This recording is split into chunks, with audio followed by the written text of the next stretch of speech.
Siraj ud Daula Indian history में एक ऐसा नाम जो हमेशा याद रहेगा।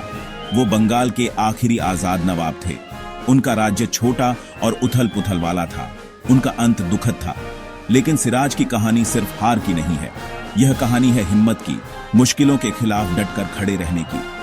यह कहानी आज भी याद दिलाती है उस समय की जब इंडिया का भविष्य अधर में था। सिराज की कहानी ईस्ट इंडिया कंपनी से जुड़ी हुई है। यह कंपनी पैसा कमाने के लालच और बंदूकों से लैस होकर इंडिया आई थी और देखते ही देखते एक बड़ी बादशाहत के मालिक बन गए। सिराज का कंपनी से टकराना तय था।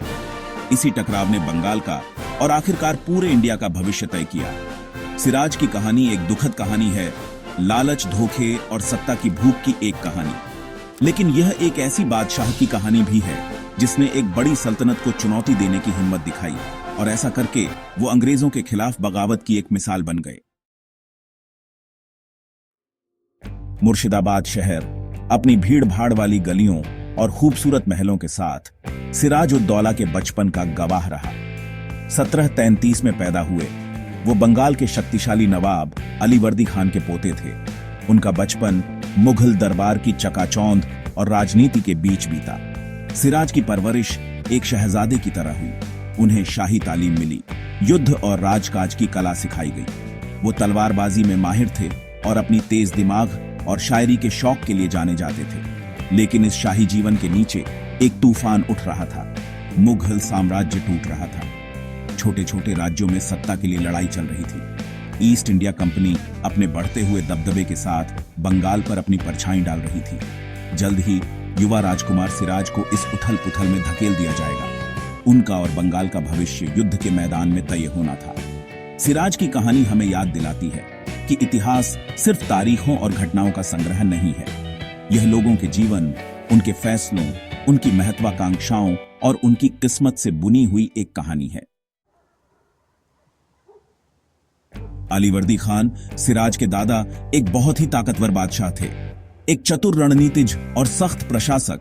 उन्होंने बंगाल में एक मजबूत सल्तनत बनाई थी। वो ईस्ट इंडिया कंपनी को दूर ही रखते थे क्योंकि उन्हें पता था कि वो उनके राज के लिए खतरा है। सिराज इसी बड़ी शख्सियत की छत्रछाया में पले बढ़े।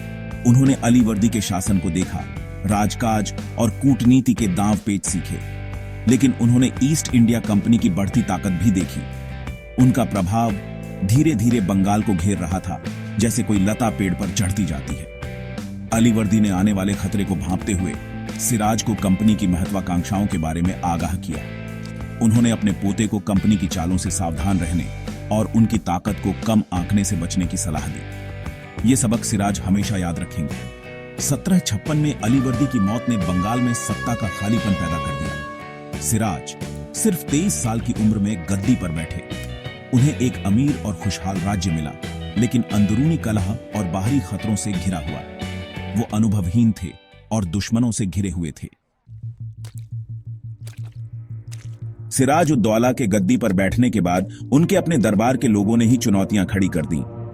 उनके अपने रिश्तेदार उनकी गद्दी के लालची उनके खिलाफ साजिशें रचने लगे।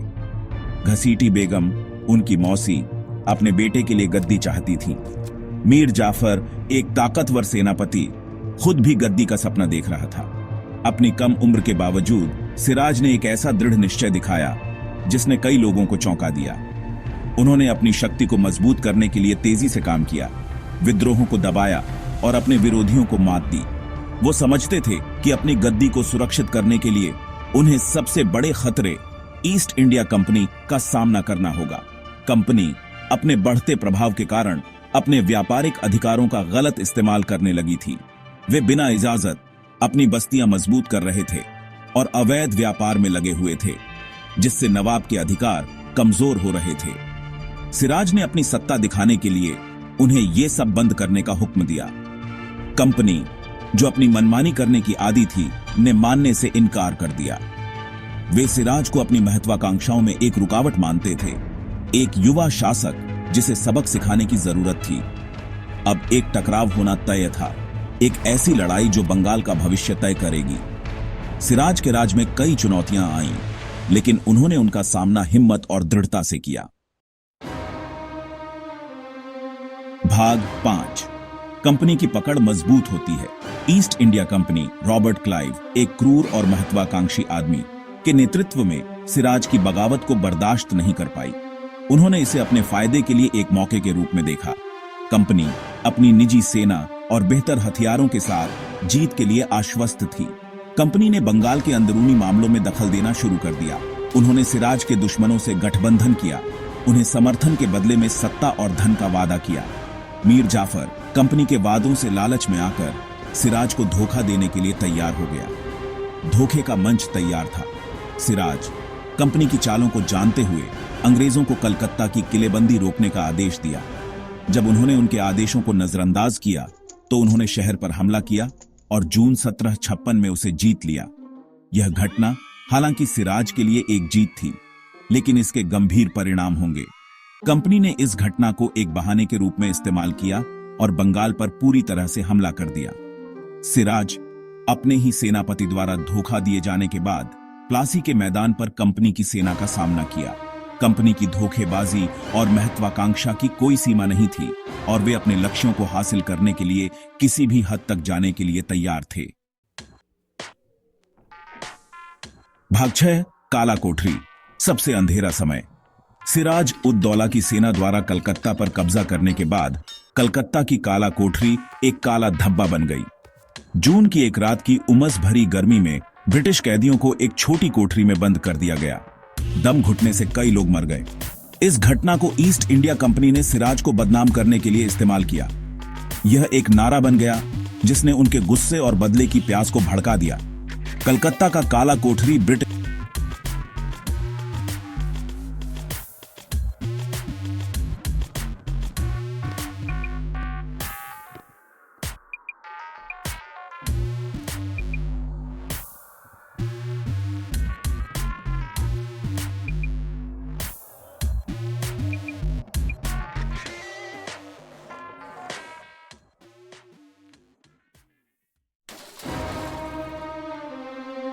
भाग 7, युद्ध के मैदान में विश्वासघात।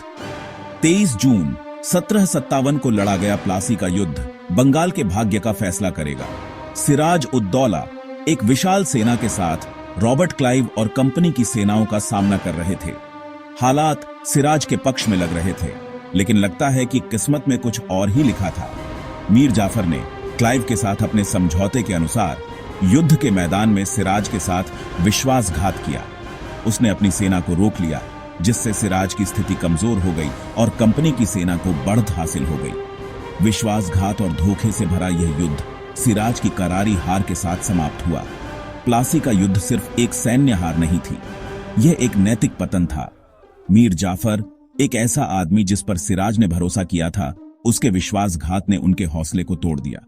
वे युद्ध के मैदान से भाग गए। एक आजाद बंगाल का उनका सपना उनके पैरों तले बिखर गया।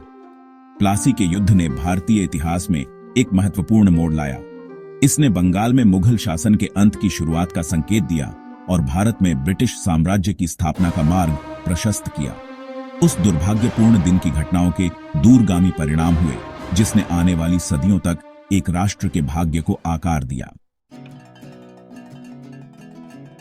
भाग 8, हार में घरी एक विरासत। सिराजुद्दौला का शासनकाल हालांकि छोटा था, लेकिन इतिहास पर एक अमिट छाप छोड़ गया। उन्हें एक ऐसे शासक के रूप में याद किया जाता है जिसने ब्रिटिश साम्राज्य की ताकत को चुनौती देने की हिम्मत की, औपनिवेशिक शासन के खिलाफ प्रतिरोध का प्रतीक। प्लासी में उनकी हार हालांकि एक त्रासदी थी, लेकिन उनके साहस और अपने लोगों के प्रति उनकी अटूट प्रतिबद्धता को कम नहीं कर सकती है। उन्होंने भारी बाधाओं के खिलाफ लड़ाई लड़ी, उन लोगों द्वारा धोखा दिया गया जिन पर उन्हें सबसे ज्यादा भरोसा था।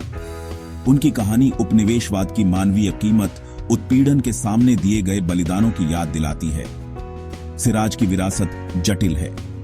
वे अपने समय की उपज थे, एक ऐसे शासक जो आंतरिक कलह और बाहरी खतरों से जूझ रहे थे।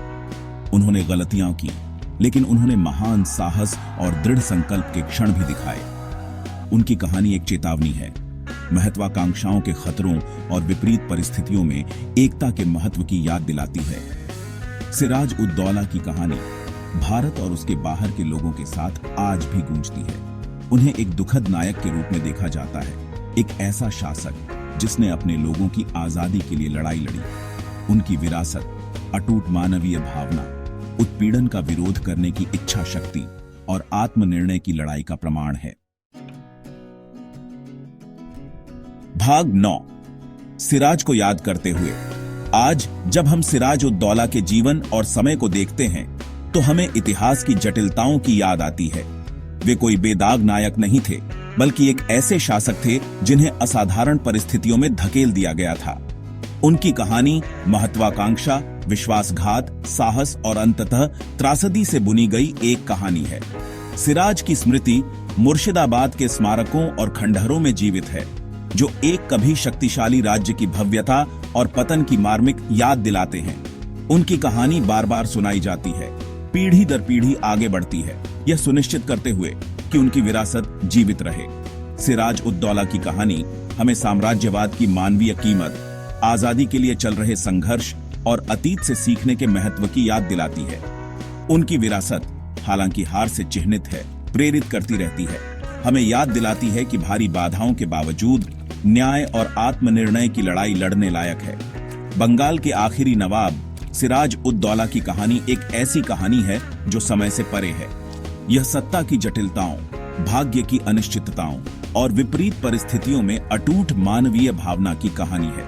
यह एक ऐसी कहानी है जो गूंजती रहती है, हमें याद दिलाती है कि वर्तमान और भविष्य की चुनौतियों का सामना करते हुए अपने अतीत को समझना कितना महत्वपूर्ण है।